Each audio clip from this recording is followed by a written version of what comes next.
அனைவருக்கும் வணக்கம். ஒரு மாணவர் தன்னுடைய ஆசிரியர் மீது எந்த அளவிற்கு மதிப்பும் மரியாதையும் வைத்திருந்தார் என்பதை பற்றிய அழகான சிறுகதை.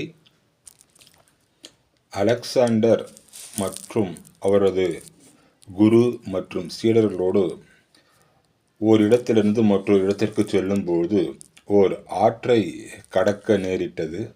அப்பொழுது அலெக்சாண்டருடைய குருவானவர் முதலில் சென்று ஆற்றை கடக்க முற்பட்டார். அப்பொழுது திடீரென அலெக்சாண்டர் குறுக்கிட்டு, ஐயா, நீங்கள் இந்த ஆற்றை முதலில் கடக்கக்கூடாது, இது என்னுடைய கட்டளை என்று கூறிவிட்டு சடசடவென இறங்கி இந்த கரையிலிருந்து அந்த கரைக்கு அவர் சென்று விட்டார்.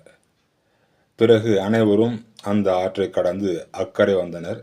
அப்பொழுது குரு தன்னுடைய சீடனாகிய அலெக்சாண்டரை பார்த்து கேட்கிறார், ஏன் அவ்வாறு செய்தாய்?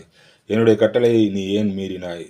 நான் போகக்கூடாது என்றுதான் கூறினேன், எனது கட்டளை மீறி ஏன் வந்தாய் என்று கேட்டதற்கு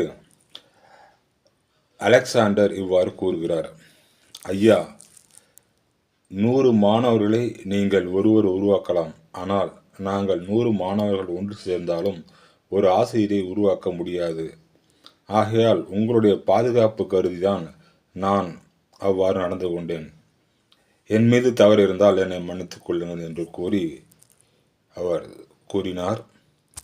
தன்னுடைய மாணவன் தன்னுடைய மீது எந்த அளவிற்கு மதிப்பு வைத்திருக்கிறார் என்பதை குருவானவர் தெரிந்து கொண்டார். எனவே அலெக்சாண்டர் தன்னுடைய ஆசிரியர் மீது வைத்திருந்த மதிப்பு மரியாதையை இக்கதையானது தெரிவிக்கிறது. நன்றி, வணக்கம்.